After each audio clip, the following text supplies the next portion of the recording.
C'est 6h, 9h, Bourdin Direct. Bien, Laurent Nunez, bonjour. Bonjour. Merci d'être avec nous.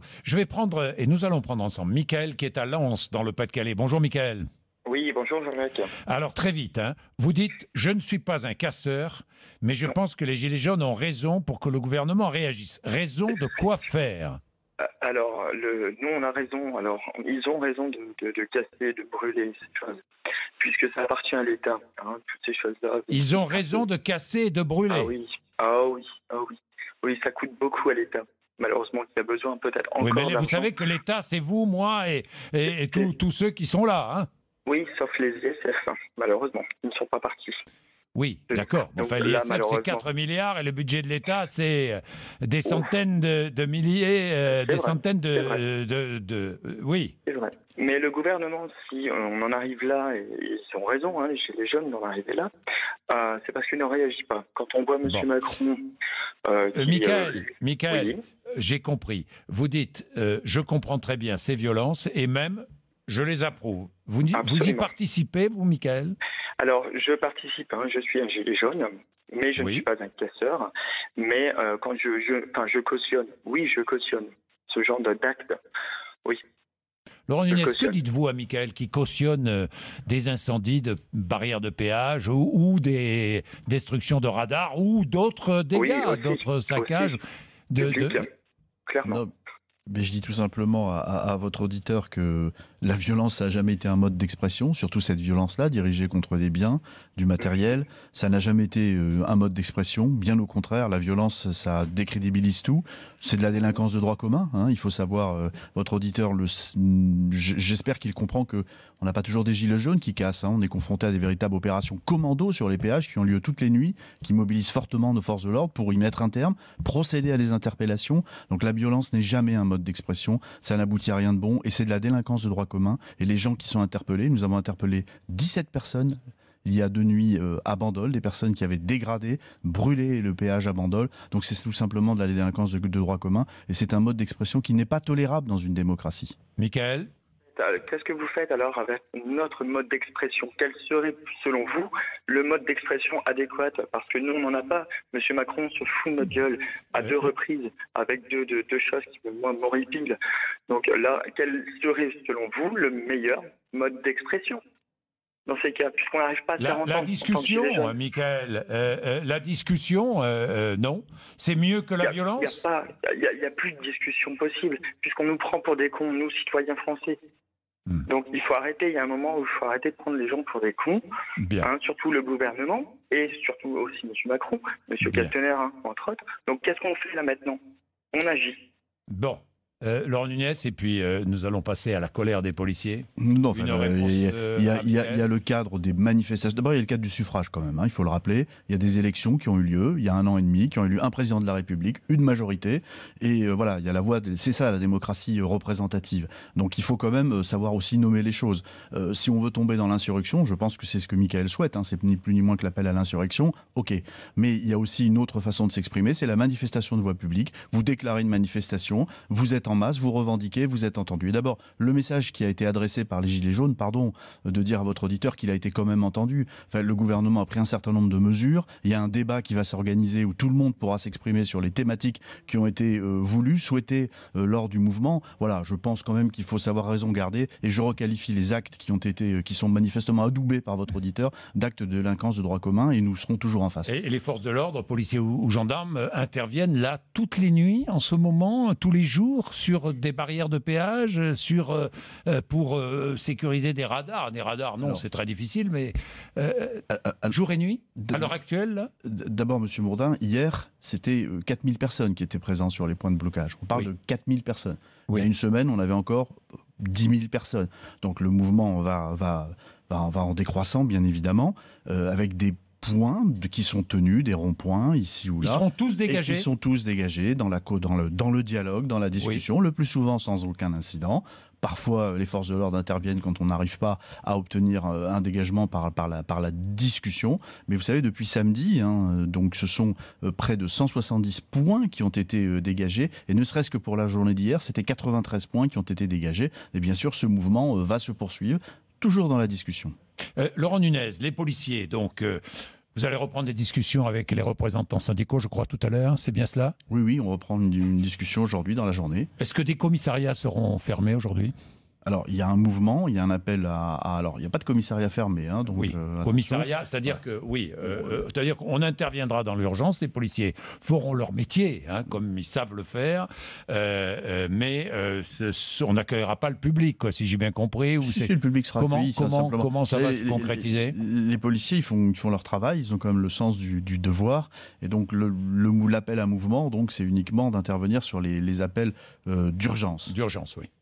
Bien, alors où est-ce que vous en êtes? La prime, donc 300 €. Écoutez, d'abord, permettez-moi de dire témoigner, mon témoignage et celui de Christophe Castaner, de vraiment toute notre reconnaissance aux policiers et aux gendarmes qui ont été engagés sur le mouvement des Gilets jaunes, qui sont engagés au quotidien dans la lutte antiterroriste maintenant depuis 3 ans, et qui sont engagés sur le terrain de manière extrêmement courageuse et déterminée. Vous dire également que donc, au-delà des discussions que nous avons actuellement aujourd'hui, l'effort qui est fait par ce gouvernement pour la police nationale, pour la gendarmerie, il est sans précédent, et il est sans précédent dans le temps, et il est sans précédent par rapport à d'autres ministères. C'est un effort dans un contexte budgétaire tendu qui est très important. On a un budget qui augmente de plus de 3,5% pour le ministère de l'Intérieur, plus 2,6% pour la police, ce qui concrètement permet de poursuivre le programme d'équipement ambitieux qui a été mené, équipement immobilier. On aura encore 200 millions en 2019 pour les locaux de police.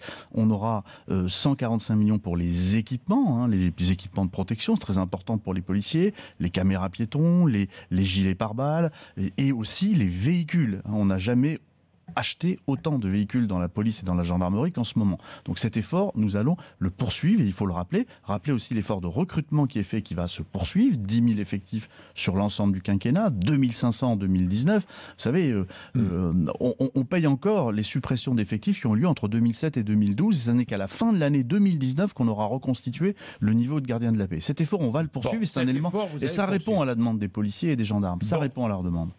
La réponse urgente, c'est cette prime de 300 €, donc qui va être versée à tous les policiers et gendarmes, 110 000, je crois, qui ont été engagés dans le maintien de l'ordre ces derniers temps. Est-ce que vous allez vraiment ouvrir le chantier des heures supplémentaires qui ne sont pas payées aux policiers et aux gendarmes, mais aux policiers? Sur la prime exceptionnelle, la gratification, la mesure a été votée cette nuit. Donc nous discutons avec les organisations syndicales du périmètre. Nous avons convenu d'ailleurs de ne pas en parler dans les médias. Bon, ça a été voté cette nuit. Du périmètre, c'est-à-dire ça peut aller plus loin que les 110 000 C'est une mesure ça peut éventuellement aller plus loin. On discute de cela. En tout cas, la mesure est votée. C'est 33 millions d'euros. C'est une mesure importante, pour vous donner un ordre d'idée. C'est quasiment l'équivalent de ce qui est versé en prime de rendement dans la police nationale sur une année. Ça fait 33 millions. Oui, c'est ça. Donc c'est 111 000 policiers et gendarmes. Oui, mais on discute actuellement du périmètre. Et pour répondre à votre c'est-à-dire le périmètre, c'est le nombre de policiers et de gendarmes qui pourraient être concernés. 111 000. 33 millions, 111 000, 300 € par personne. C'est la base de départ. On peut aller plus loin. C'est la base de départ. On peut aller plus loin. C'est la base de départ, on discute, voilà. Donc on peut aller plus loin. Laissez-nous le champ de la discussion avec les organisations syndicales. C'est déjà une somme qui est très importante. Mais non, monsieur. Sur les heures supplémentaires, effectivement, donc il faut là que vos auditeurs comprennent bien qu'on a accumulé un stock d'heures supplémentaires. C'est-à-dire quand les policiers font des services exceptionnels, c'est-à-dire quand ils dépassent leur temps, la durée de travail. Et on a eu beaucoup de grands événements à gérer, beaucoup d'événements terreau, la COP, l'Euro 2016, il y a beaucoup d'heures supplémentaires qui ont été générées, et on a un stock qui, au 31 décembre de l'année dernière, était de 22 millions d'euros d'heures supplémentaires. En gros, c'est 3 millions d'heures supplémentaires qui sont créées chaque année. Est-ce que vous allez les payer? Payer l'ensemble de ces heures, c'est un coût qui représente 274 millions d'euros. Donc, vous n'allez pas les payer d'un coup. Nous avons conscience avec Christophe Castaner que c'est un volume important. Est-ce que vous allez commencer à payer les heures supplémentaires? Nous réfléchissons et nous discutons avec les organisations syndicales, comme l'a dit le ministre de l'Intérieur hier, à un plan d'apurement de ces heures supplémentaires. Un calendrier de paiement de ces heures supplémentaires. Vous dites donc ce matin, oui, ces heures supplémentaires seront payées. Oui. Alors, pas toutes, parce que les fonctionnaires peuvent aussi choisir de les prendre en repos. Je suis d'accord. Voilà, donc mais ceux qui décident, qui demandent le paiement, Ce paiement sera effectif. Ce paiement sera effectif selon un plan dans le cadre d'un calendrier que nous allons définir. Oui, je vous le confirme, et c'est ce dont nous discutons bien sûr avec les organisations syndicales. Ce qui est très très important. Il faut bien vous dire que c'est une information très importante que vous nous donnez, Laurent Nunez, parce que je sais que beaucoup de policiers demandent cela. Oui. Dernière question. Vous avez peur d'un acte 6 samedi prochain ou pas? Est-ce que vous pensez qu'il aura lieu? Enfin, acte 6, j'aime pas trop cette expression. D'ailleurs, acte 6, ça veut dire quoi? Une nouvelle mobilisation samedi? Écoutez, la mobilisation, elle va décroissante de samedi en samedi. Très honnêtement, aujourd'hui, il y a un débat qui va s'engager, il n'y a plus de raison de manifester. Il y a encore quelques appels sur les réseaux sociaux, notamment dans un certain nombre de villes de province. Voilà, donc on espère que maintenant ce mouvement va se terminer, il est temps, ne serait-ce que pour l'économie de notre pays. Il y a un débat qui s'engage, il est temps que tout ceci se termine. Juste un mot quand même sur les policiers, vous dire que la discussion, elle porte bien évidemment sur les heures supplémentaires, sur la gratification, mais on a aussi beaucoup de chantiers qui vont s'ouvrir en 2019 et qui sont importants pour le bien-être des policiers et que nous avons décidé avec Christophe Castaner de prendre à bras-le-corps. Je pense notamment au dossier très important des cycles horaires dans la police, de l'organisation du temps de travail dans la police, qui sont des dossiers extrêmement importants et qui sont très attendus par nos fonctionnaires de police. Merci beaucoup, Laurent Nunez, d'être venu nous voir ce matin. Éric Brunet, Laurent Neumann vont nous rejoindre. Nous allons revenir évidemment sur ce qui s'est passé, les barrières de péage et incendiées. Et vous avez entendu, Michael, tout à l'heure, ça fait réagir tout le monde. Ça fait réagir au standard. Vous pouvez rester encore avec nous, Laurent Nunez. Laurent Neumann, bonjour. Bonjour Jean-Jacques. Brunet, bonjour. Bonjour. Vous venez d'entendre Laurent Nunez. Alors ? Moi, si j'étais policier ce matin, je me dirais ça y est, c'est en train de bouger, un calendrier pour payer les heures supplémentaires. Enfin, il faut dire la vérité, c'est pas l'actuel gouvernement qui est responsable de ce stock d'heures supplémentaires. Ça fait 10 ans que ça dure. Et à un moment donné, il faut les payer. C'est vrai que ça fait 10 ans que ça dure. Mais c'est vrai dans la police, mais c'est vrai à l'hôpital aussi. Les policiers, Laurent Nunez le sait, ils ne demandent pas à être payés plus, ils demandent juste à être payés du travail qu'ils ont effectué. Alors évidemment, c'est beaucoup d'argent. Au moins un calendrier, c'est une première réponse. Est-ce que ça suffira pour les organisations syndicales? J'en sais rien. Ils ont également une autre demande, c'est les tâches indues, les fameuses tâches indues qui mobilisent beaucoup de matériaux humains, de ressources humaines au sein des unités de police, et parfois et souvent puisqu'elles sont indues pour des choses qu'ils ne devraient pas faire. Donc ils ont conscience de ce gâchis, les policiers. Ils demandent pas, ils ont beaucoup de maturité. Hein. Ils demandent pas toujours du fric. Ils demandent à être plus performants, plus efficaces, et au premier rang de leur mobilisation, il y a ces fameuses tâches indues qui sont des tâches bureaucratiques inutiles qui les empêchent d'être sur le terrain. Laurent Nunez? Oui, je confirme tout à fait. Il y a une demande forte des policiers sur les tâches indues.